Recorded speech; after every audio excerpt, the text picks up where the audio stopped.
سورہ روم آیت نمبر 3۔ اعوذ باللہ من الشیطان الرجیم، بسم اللہ الرحمن الرحیم۔ ان اللہ لا یہدی من ہوا کاذب کفار، صدق اللہ العظیم۔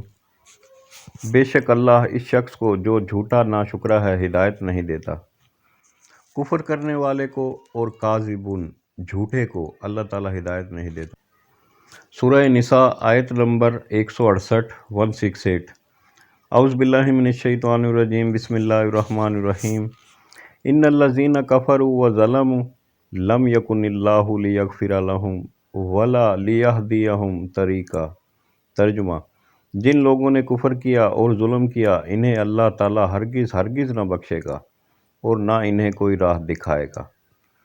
اللہ تعالیٰ ظالم کو، کفر کرنے والے کو، کاذب کو، جھوٹے کو، فاسق کو، ان لوگوں کو ہدایت نہیں دیتا جو جھٹلاتے ہیں حق کو جان بوجھ کر اور انکار کرتے ہیں سنتے، سمجھتے اور دیکھتے ہوئے۔ حق آ جانے کے بعد بھی جو اس کا انکار کرتے ہیں وہ اس پر ظلم کرتے ہیں خود پر۔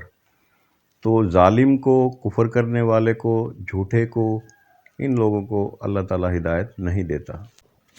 سورہ نساء آیت نمبر 137۔ اعوذ باللہ من الشیطان الرجیم، بسم اللہ الرحمن الرحیم۔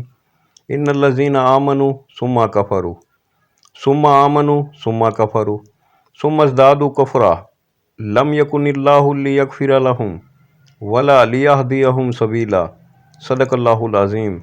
جن لوگوں نے ایمان قبول کر کے پھر کفر کیا، پھر ایمان لا کر پھر کفر کیا، اپنے کفر میں بڑھ گئے، اللہ تعالیٰ یقیناً انہیں نہ بخشے گا اور نہ انہیں راہ ہدایت سمجھائے گا۔ جو لوگ ایمان لانے کے بعد پھر کفر کرتے ہیں، پھر ایمان لانے کے بعد دوبارہ کفر کرتے ہیں، یعنی سوچ بچار کرتے ہیں کہ آیا فرشتے، اللہ تعالیٰ، قیامت ہے نہیں ہے، اس بات پر کبھی یقین کرتے ہیں، ایمان لے آتے ہیں، کبھی شک میں، اور پھر ایمان چھوڑ کر دوبارہ کفر اختیار کر لیتے ہیں۔ ایمان اور کفر کی اس کشمکش میں آخر میں کفر میں بڑھ جاتے ہیں اور انکار کی طرف چلے جاتے ہیں، تو اللہ ایسے لوگوں کو ہدایت نہیں دیتا۔ سورہ بقرہ آیت نمبر 6۔ اعوذ باللہ من الشیطان الرجیم، بسم اللہ الرحمن الرحیم۔ ان الذین کفروا سواء علیہم انذرتہم ام لم تنذرہم لا یؤمنون، صدق اللہ العظیم۔ کافروں کو آپ کا ڈرانا یا نہ ڈرانا برابر ہے، یہ لوگ ایمان نہ لائیں گے۔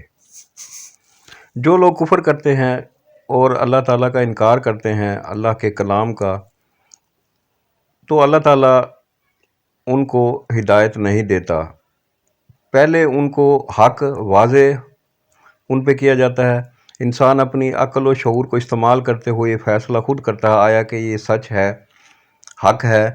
اگر وہ اس کو رد کرتا ہے اور اس کو جھٹلاتا ہے، اس کا انکار کرتا ہے، تو اس نے حق کا انکار کیا خود اپنے اختیار سے، تو اللہ تعالیٰ ایسے شخص کو ہدایت نہیں دیتا۔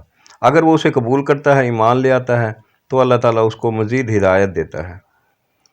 تو ایسے کفار اور ایسے انکار کرنے والے جو حق آنے کے بعد اسے جھٹلائیں اور ان کا انکار کریں، وہ لوگ ہدایت نہیں پاتے۔